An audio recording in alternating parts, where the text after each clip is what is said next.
Pour ceux qui aiment l'idée de travailler de leurs mains, de se salir les mains, on fait de l'accompagnement aussi. Ouais. Puis l'idée est vraiment de soit prendre un de nos meubles, soit de venir avec son propre meuble, puis d'apprendre les techniques. Puis on accompagne. Donc il y a une partie d'accompagnement et d'enseignement pour les techniques, puis ensuite la personne peut travailler en autonomie sur le meuble.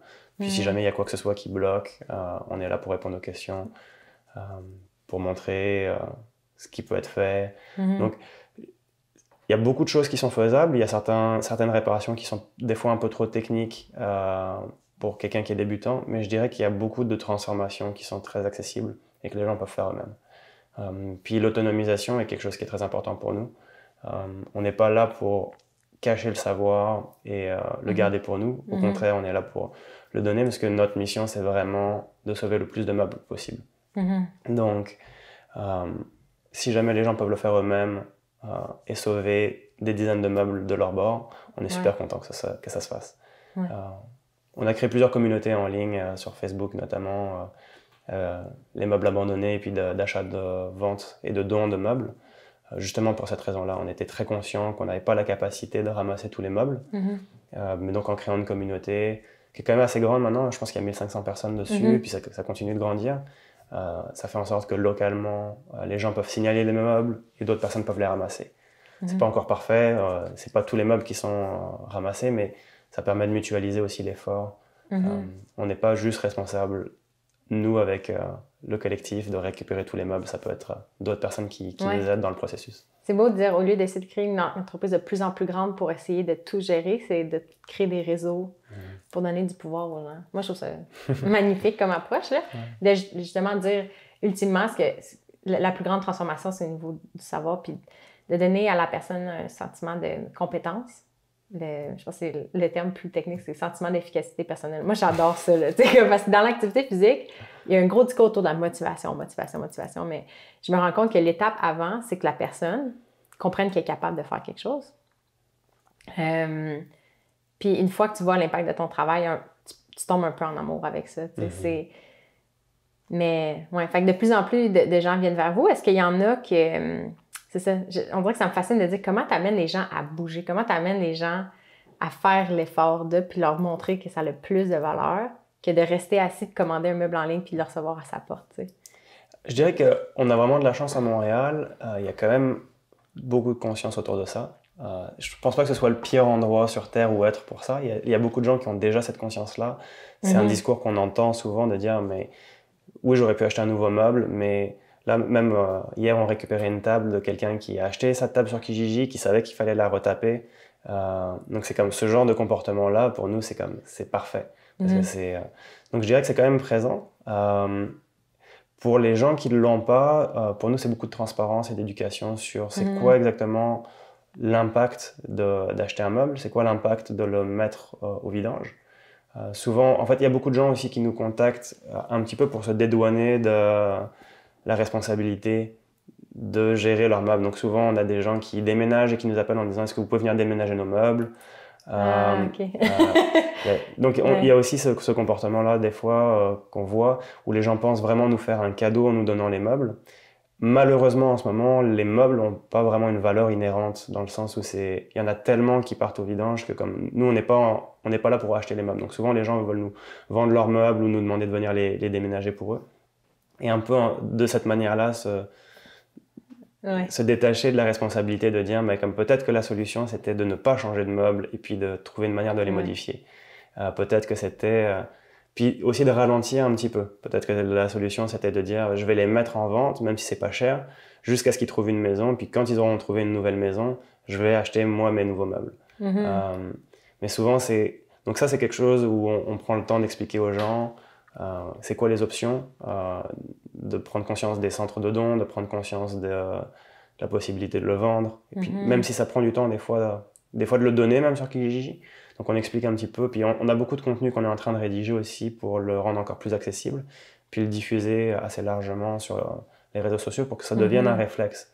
Je dirais que quand on a un meuble dont on ne veut plus, il y a plein de solutions. On peut le vendre, on peut le donner. Avant de le mettre dans la rue. Le mettre dans la rue, c'est... Comme la dernière...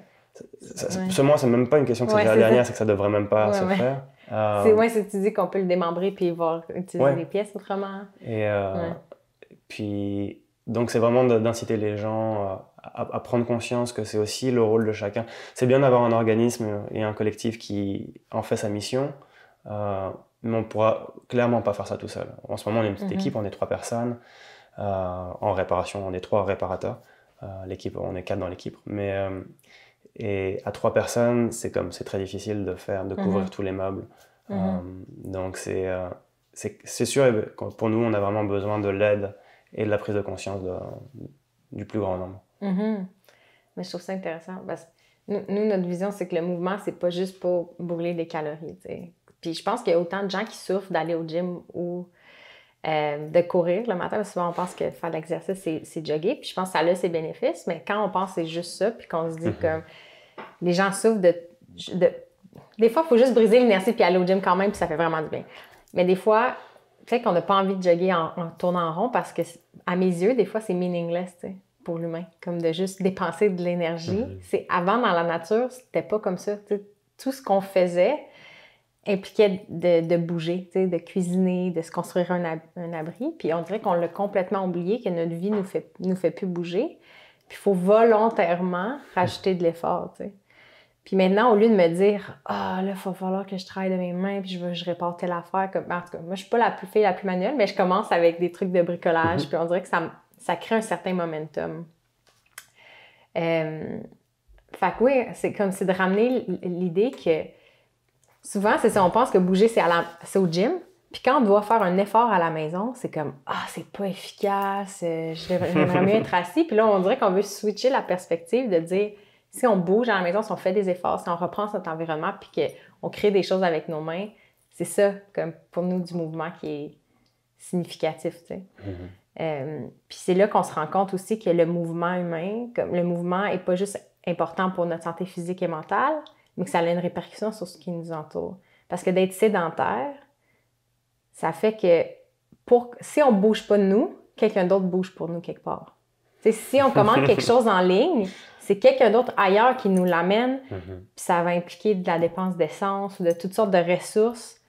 C'est Cathy Bowman qui nous a fait réaliser ça. Elle dit, réalisez que juste votre clé de voiture, là, si vous avez comme une manette, pour vous éviter de tourner votre poignet pour débarrer la porte, vous avez créé une petite technologie qui utilise des piles puis du plastique, tu sais. Puis là, j'ai fait, aïe, c'est vrai. Puis quand tu penses à chaque petit geste qu'on fait plus au quotidien, qui sont remplacés souvent par des technologies, ça devient hallucinant. Fait que là, on est comme en mode, dans notre maison, de dire, OK, il faut recréer de l'effort, puis on va commencer à essayer de faire plus de choses nous-mêmes. Puis si acheter un meuble neuf, on essaie que ça soit comme un peu une dernière étape. J'aime vraiment ça. Maintenant, je vais y penser à chaque fois que j'ouvre mon char. C'est pas une critique pour les gens qui ont une manette. Je pense que tout le monde en a une maintenant. C'est rendu tellement la norme, tu sais. C'est comme sur la mienne, c'est compliqué. Il faudrait que je pèse sur le petit truc pour tirer la clé. Puis... Mais tu sais, c'est de dire, OK, c'est comme une poche à thé, tu sais, le fait que on n'a même plus à racler comme pour enlever les feuilles. Pour enlever les feuilles, tu sais, c'est juste tu le trempes, tu le jettes. Mais juste ça pour t'éviter de voir comme là, on a créé une poche avec une agrafe en métal avec la... Ouais. Puis là, tu multiplies ça par des milliers d'inventions, des milliers d'humains, millions d'humains, comme... Puis là, on est ensemble. On a créé beaucoup de confort, je pense, oui. Merci d'être avec nous. Moi, c'est Vincent. Je suis normalement derrière la caméra. Si vous voulez faire partie du mouvement et apprendre avec nous comment améliorer le quotidien, venez nous rejoindre dans le Club Renard. C'est la meilleure façon de contribuer à la mission de Renard, puis vous allez avoir accès à plein de contenus bonus. Venez nous rejoindre au renard.ca/club. À bientôt!